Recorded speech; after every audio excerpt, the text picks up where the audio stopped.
WSUL Comic Books.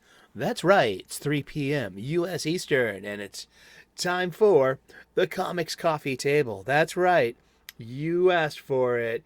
Ordering up fresh cups every day. 3 p.m. U.S. Eastern, daily.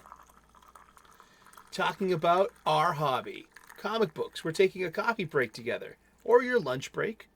Any kind of break. I hope you take a break in your busy day and enjoy a few minutes with friends talking about your hobby. If you love comic books as much as we do, grab a cuppa, whatever it is you're shoving under your nose today, pal. Pull up a chair and join us here at our very own Comics Coffee Table. The coffee table was where my friends and I would always hang out. There would always be a stack of books on the coffee table, you know? There would always be a stack of video games, a stack of movies, an overflowing ashtray, a stack of music, and also a stack of comic books, whether or not they were single issues, aka the beloved floppy, the serialized periodical publication known as the comic book, also the or its collection, the trade paperback, or the graphic novel, or even manga tankobons. There was always something that we were trying to get each other to read, and so we can talk about it too amongst ourselves and gatekeep the normies away out of our nerdy space, out of our geeky spaces. Well, all are welcome here. Maybe we need an anti-rant about gatekeeping. Not sure. What do you think? Well, let's do the opening of the show first. We make a big deal here at our show about our local comic book shop, our LCS. I'm blessed. Hey, you know what? I'm blessed and grateful. I'm here in the Boston area, and I literally have 8 different local comic book shops I can rely upon within public transportation as well. I do not own a car. So, I mean, just, yeah, and I'm worried about the future of comic book shops, our hobby, our what brings us together, the floppy, the periodical, the serialized format, the print publication. The whole business is suffering, the whole industry. Circulation is down. It's because of the internet. It's only natural. I mean, do you remember a couple of months back we did a special on the Boston Globe, my daily newspaper? I hadn't bought that in years. I came across a copy on the subway one day, a full copy, and I brought it to the pub with me, and I read the whole thing. And the format's changed, like it's gotten smaller. It used to be the big leaf newspaper, with sections, and then the other newspaper, it was a tabloid format.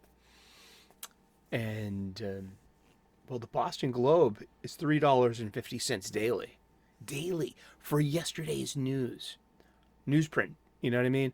And then I found out that the Boston Herald, the competition, the tabloid, it's $4.50 for yesterday's news. And who's paying a finna for a Herald on a Tuesday morning with their cup of Dunkins and their scratch ticket while you're stuck in traffic listening to Toucher and Rich? You ain't listening to Toucher and Rich no more. I'm sorry.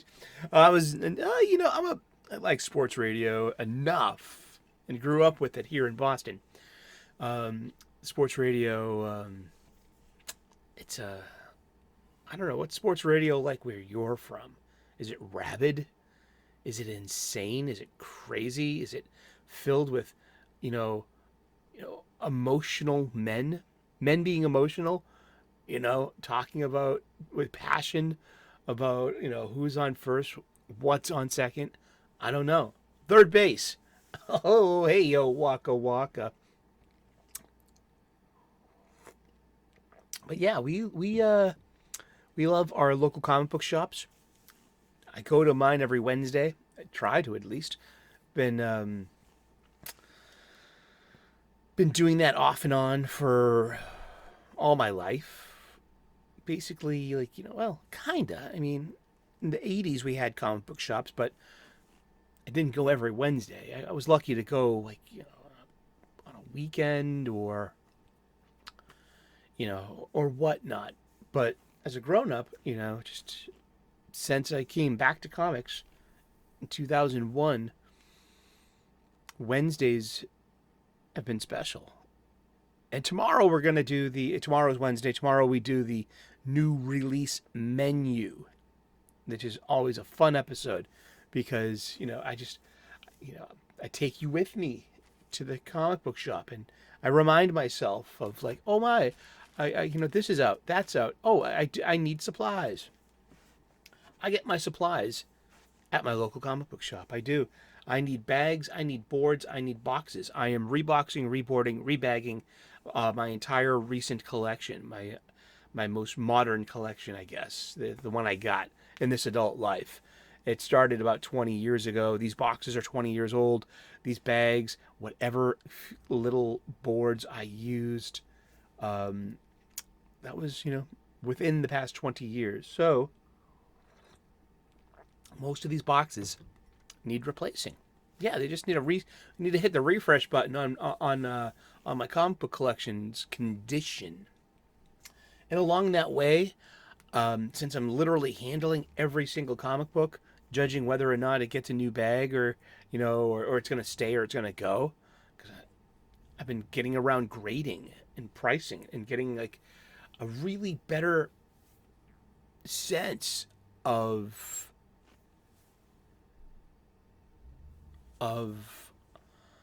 the condition of comic books and how to appreciate the condition, and most especially when I'm buying them as well. I need to get better at asking, may I open this comic up and look at it and say, listen, I've seen a couple of dings here. You're charging for a 9.2, a near mint minus.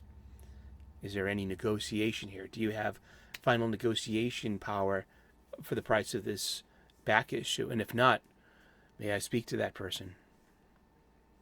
It's seriously, you can always get better at your negotiation skills. Comic book shops, a great place to do that. I don't know why I don't. I kind of just take the sticker price prima facie. Maybe it's I just want to spend money at my comic book shop.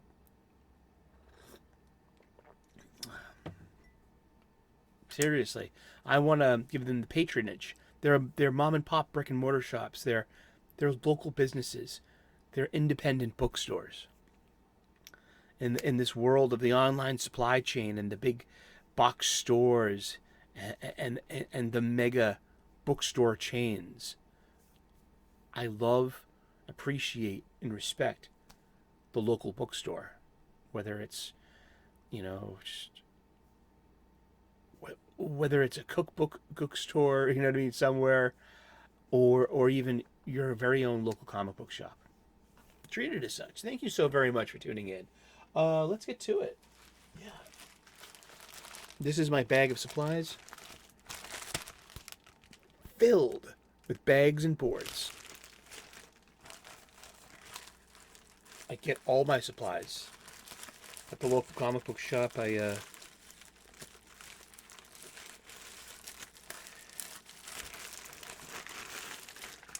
could be getting them from my online supply chain and getting a discount too. And with the amount I buy, I could be saving a buck or two. But how does that help keep our shops open?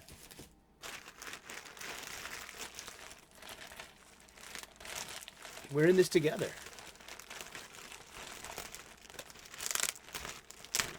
It's like what It's like what Lex Luthor figured out at the end of All-Star Superman. Be Lex Luthor for once in your life. Kind of pricey, huh? But these are the Mylars.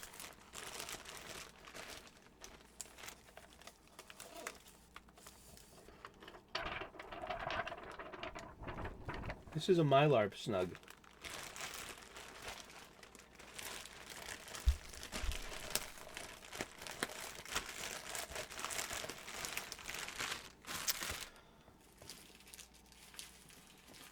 And this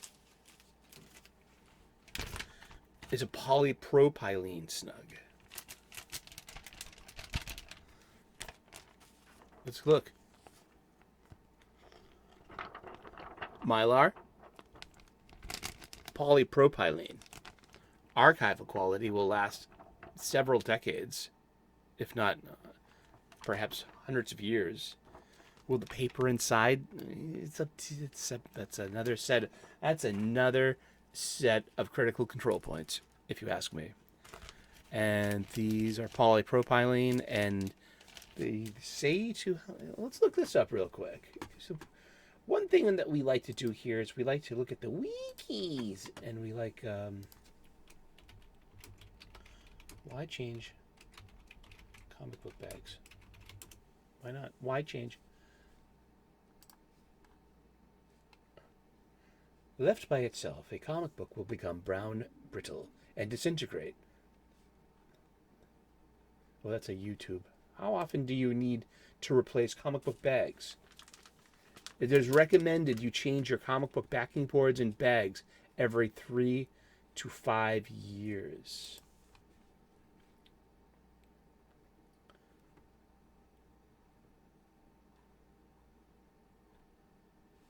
Oh, wow.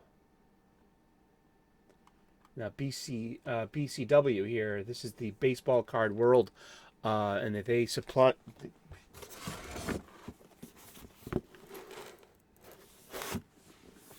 They started making those, like, the Mylar sleeves that have the segments, the pouches for your baseball cards, and the 3-ring hole punch things, and that's how they started, and then diversified into, comic book bags.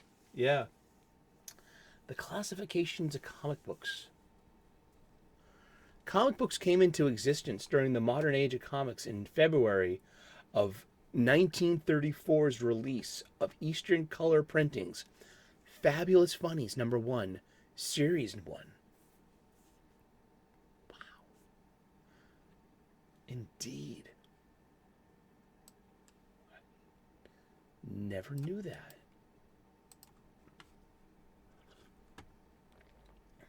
It was published from 1934 to 1955 by Eastern Color Printing.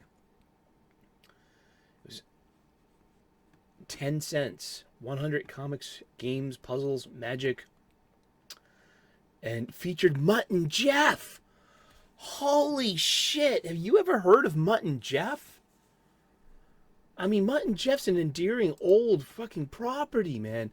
It's like frickin' Frack, Starsky and Hutch, the pair of friends, Abbott and Costello, Laurel and Hardy, Amy Poehler and Tina Fey, just like this, like Batman and Robin. You know what I'm talking about? Oh wow. Because Mutt and Jeff they are truly, this is Platinum Age stuff, man. Because the Golden Age starts in 1938 with Action Comics. So before that is the Platinum Age. That runs from 1883 to 1938. So in the Platinum Age, you have like basically you have books, but more basically newspapers and newspaper strips and wow. Mutt and Jeff was a long-running and widely popular American newspaper comic strip created by cartoonist Bud Fisher in 1907 about two mismatched tin horns. A tin horn is A cheap is a cheap. It means cheap, inferior, and pretentious. A contemptible or pretentious person, especially one who gambles for low stakes. That's a tin horn, an antediluvian term. Yeah, it launched November 15th, 1907. Wait a second. That's tomorrow. Gee, tomorrow is going to be it's Mutt and Jeff's birthday. Indeed,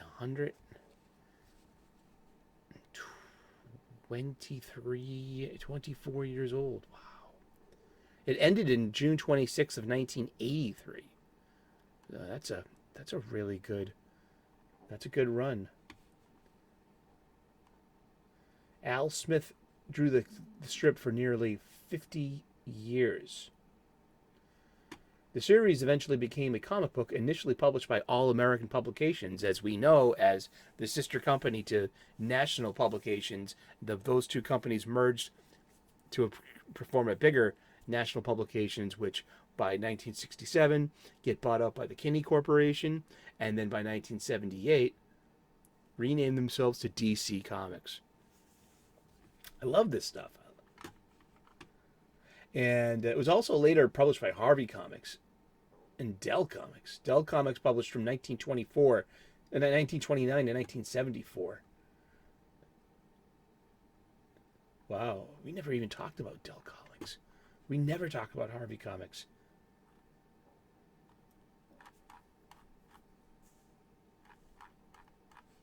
Indeed.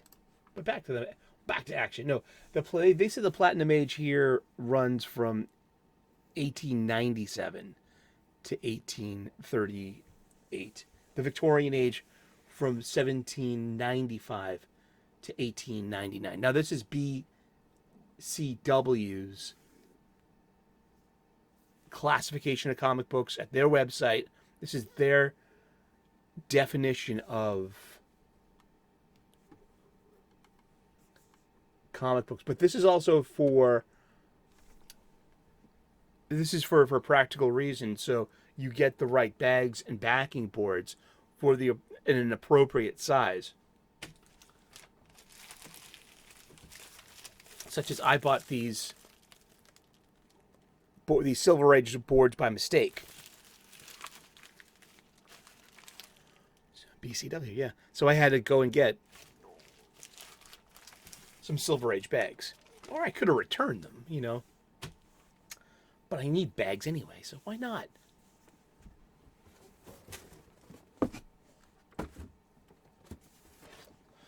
But in Overstreet, the Victorian Age, let's look at let's go to the glossary. The Victorian Age. Yeah, so I know it from this definition here. Sorry. Comics published from 1828 to 1883. And their Platinum Age begins in 1883.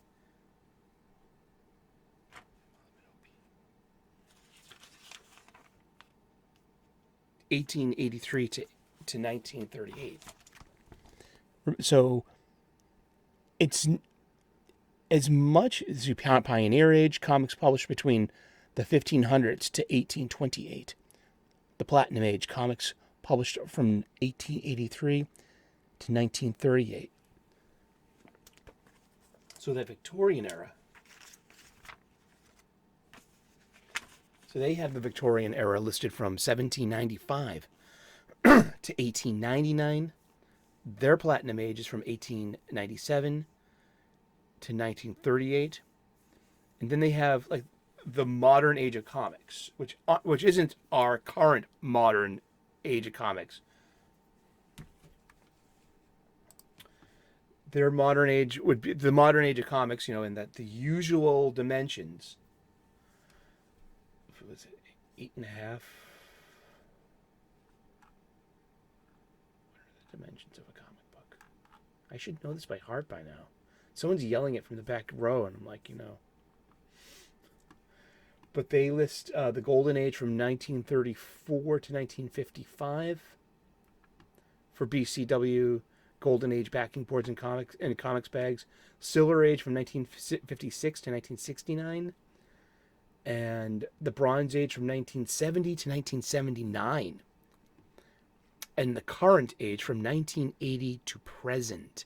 But remember, that's not about content. That's about format. I mean, like about how big the books are. Golden Age books were basically 60 pages. So they need to be a thicker pouch. You know what I mean? You're not going to fit a Golden Age book well into a Current Age bag. You're going to damage it if you do that. More you know. The Fabulous Funnies, July of 1934. Wow. It had Buck Rogers.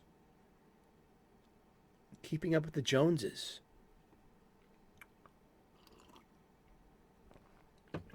Indeed. Keeping Up with the Joneses. Have you ever heard that cliche? Well, it comes from a property. It comes from Keeping Up with the Joneses was an American gag-a-day comic strip by Pop Momad that ran from March 1913 to April 1938. It depicts the McGinnis family, Aloysius, Clarice, and their daughter Julie, and their housekeeper Belladonna, who struggle to keep up with the Joneses, you know. And, you know, the competition, you know, of life and living in the pursuit of happiness. Indeed. How are you? Awesome. Let's get to some comic books. Do you want to look at some more butterscotch? I do. This is pretty fun, to be honest with you. It's of its age. It's like a rated R sex farce movie on paper, you know. And I grew up with nothing but those things, like in the 70s and 80s. Like, it just...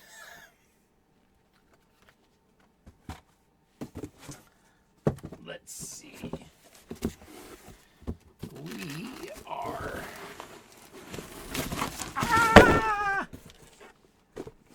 Everything's fine. Don't worry. Pika? No. You don't have to hit the medical alert button.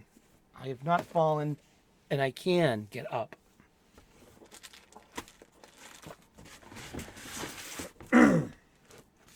Alrighty.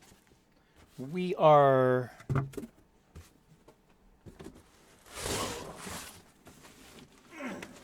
Speaking of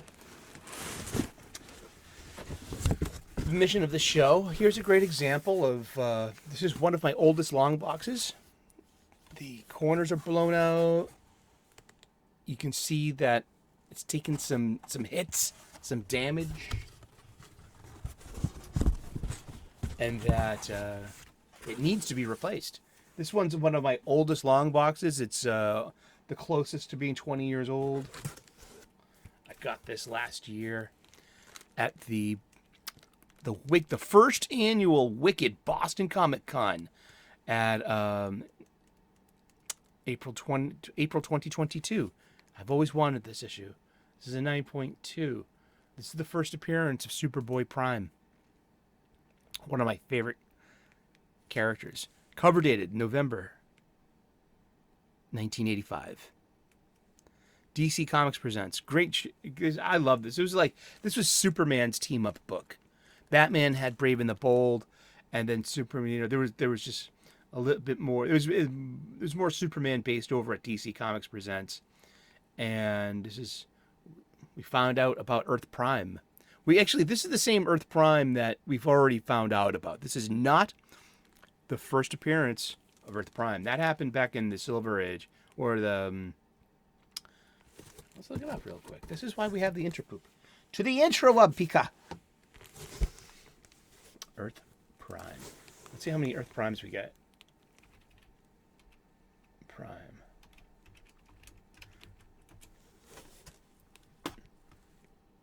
Alrighty, here at the Fandom DC. The first appearance of Earth Prime is in Flash, issue number 179, cover dated of May of 1968. Therefore, Earth Prime was invented in the Silver Age of comic books, not the Bronze Age.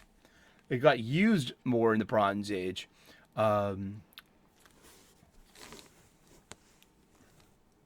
that's where I'll read it from this wiki. Yes, read from the wiki. That's right. One of Earth Prime is one of the infinite Earths of divergent realities that made up the pre-crisis on Infinite Earths multiverse. In the original multiverse, Earth Prime was represented as the real Earth, like our Earth, the actual reality where the readers lived.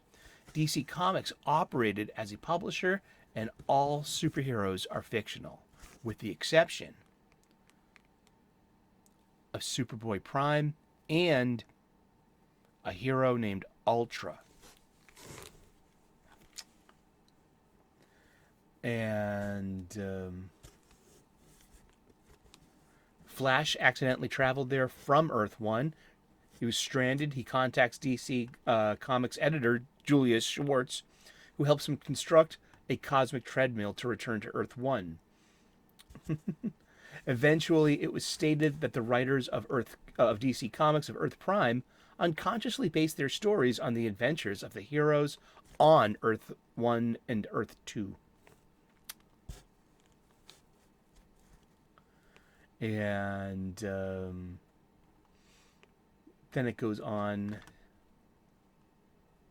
like in Justice League of America number 124, November, cover dated November of 1975. One of the writers, Cary Bates, travels to Earth 1 and discovers that the stories he writes are not only based on events on Earth 1, he can actually influence the events as well. It was called Plotter Power. And the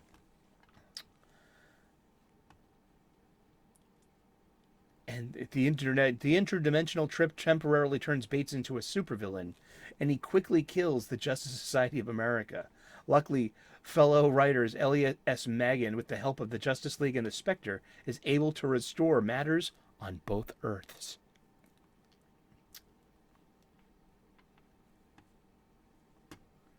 And then Ultra comes into the story in Justice League 153.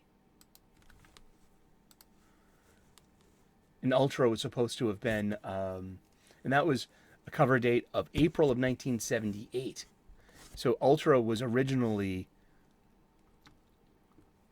like this Superman pastiche, but designed for the Earth Prime stories. He was written by Jerry Conway, and Ultra was rocketed to Earth Prime as a baby, but also we find out here in November of 1985 that baby Kal-El was also spirited away to Earth Prime for protection as an infant. Not rocketed away, though. His father, his Jor-El, matter transport beamed him intergalactically over distances. Yes, it's comic books. Don't worry. Don't think too much about it. But, he doesn't... This Clark Kent, this baby found by Jerry and Naomi Kent, who named this infant baby they found Clark as a Superman joke because they're on Earth Prime. He didn't have any Kryptonian artifacts with him. He didn't have the shuttle, the spaceship, the rocket, Sunstone, as Jeff Johns put it. Something, the crystal that will, once thrown, will erect itself into the Fortress of Solitude.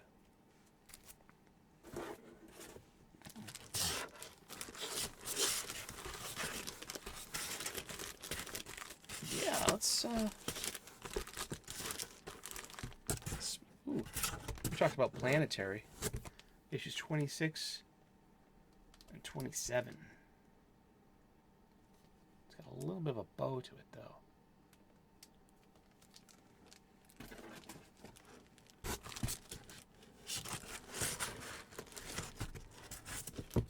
The Crisis Long Box contains more than just crisis stories.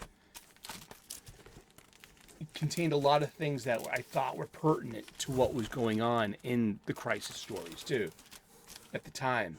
Such as this, Action Comics. And one of my favorite 21st century stories. 1, 2, 3, 4, 5, 6, 7. Okay, 164. Okay, well this one goes 6 issues, so you've got 3 acts, and this fills up a trade paperback very nicely. It's what we call ready for the trade.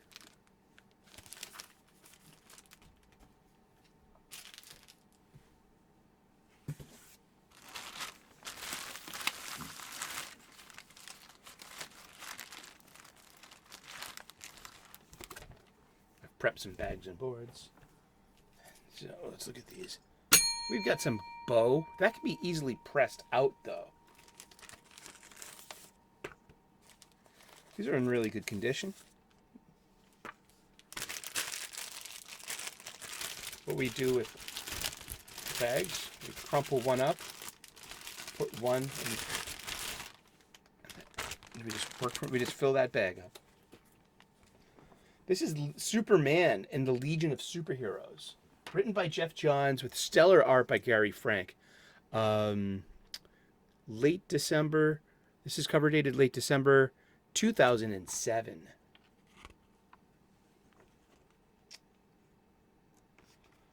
Hey, look. Video game ad. The Wizards of Waverly Place.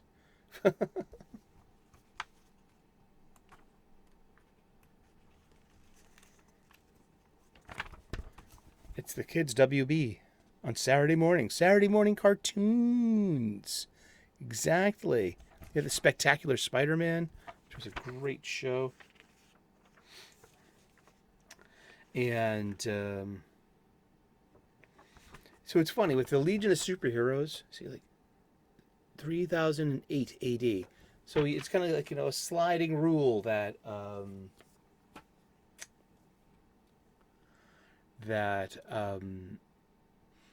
when I was a kid, I was reading Legion of Superheroes. It was drawn by Mike Grell. I kind of tapped out when the back right before the relaunch, the Baxter paper, and then after Crisis on Infinite Earths, it totally it got off the rails. I kind of just I was more of an X-Men reader than a Legion reader, so they're kind of like parallel teams. You might think Teen Titans, which that's got the sauce too, but I mean, I think tonally, like, Legion of Superheroes was the parallel to Uncanny X-Men, more so than something such as New Teen Titans, Wolfman Perez. But this is a really interesting story. It's Superman. It's the resurrection of the pre-Crisis Legion. Where have they been? What's going on? It's great because we're thrown into a middle of a big mystery.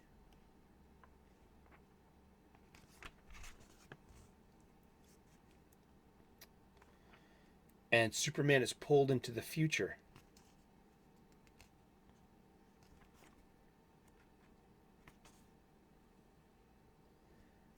And in between, there have literally been two other legions of the superheroes. There was a second legion that was in the 90s, and that's where like Greif comes from. That's where XS comes from. And then there was the 3-boot legion, and which tried to reboot the legion once again. And that legion, the 3-boot legion, They're the ones. They end up being from Earth Prime's universe. Yeah, that's interesting.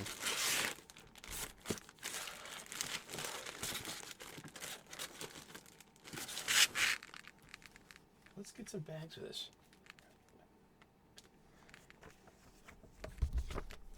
And thank you so very much for tuning in and spending your coffee break with us. Oh yeah, heroes. Tim Sale.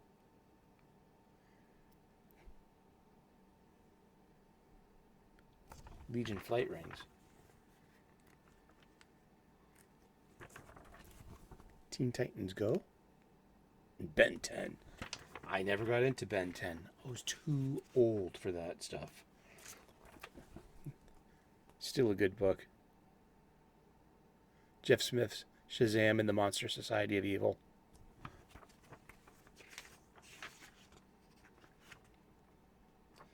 And we're coming up on Thanksgiving.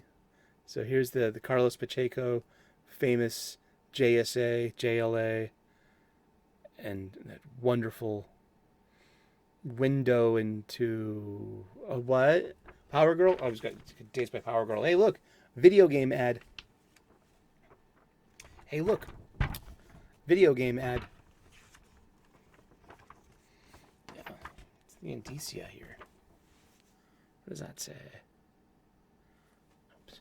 Other way. Moron. Action Comics 858, January of 2008. 15 years ago, huh? It's got some spine roll. It's got a corner.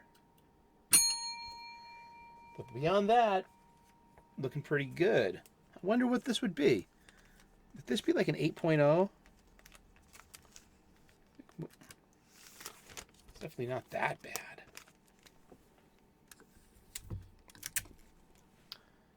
All right. But I will put you somewhere else besides the Legion long box. I mean, not the Legion long. Maybe I need a Legion long box. No more long boxes. Here we go. Here's the cipher that I figured it all out. Why is this legitimately part of my Crisis long box? Lo and behold, right there, this matches up with Countdown to Final Crisis, issue number 26. Countdown went in reverse order. Countdown 23. Countdown 18.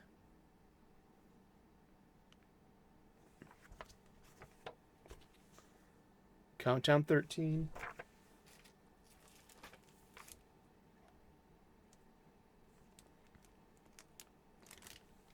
Countdown 9. And then we lose the countdown. Dare I say, would that be a trade dress? So this is the finale of it. And then we rejoin Superman back with this very Legion of superheroes and the other two legions in Final Crisis. It sets up for why Superman is pulled off of the game board for Final Crisis. What did Superman have to do? Why was Superman distracted? Why wasn't Superman around? Why did Superman let Darkseid do that? He was on a mission.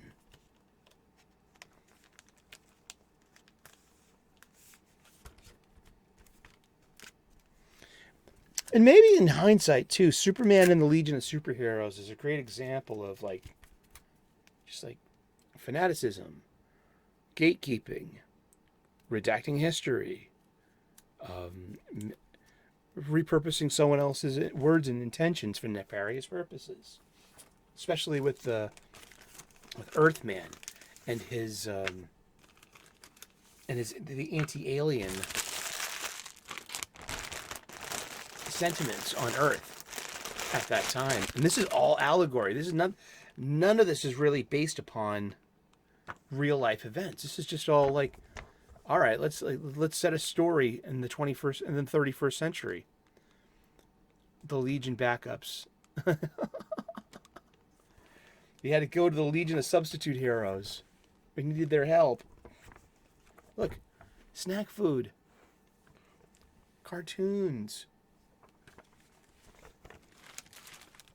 Alrighty. Well, thank you so very much for tuning in today. We've been reboarding, reboxing, rebagging comic books. We've been talking about them. And that's what we do. We have our coffee break together here at our very own Comics Coffee Table. Thank you so much for dropping in. If you haven't already, please hit that subscribe button and turn on those notifications. The notifications really helps the algorithm suggest our coffee table to other comic book fans. And so hopefully, we'll get more people. There's plenty of room here. Grab a cuppa. I made some freshly brewed coffee. Cup just for you. Have it together with us. Continue this comic book shop style conversation in the comment section. Keep it going and come back again. Like and subscribe, and we will see you again in those funny pages. Thank you so very much. Cheers and have a great day. Bye-bye.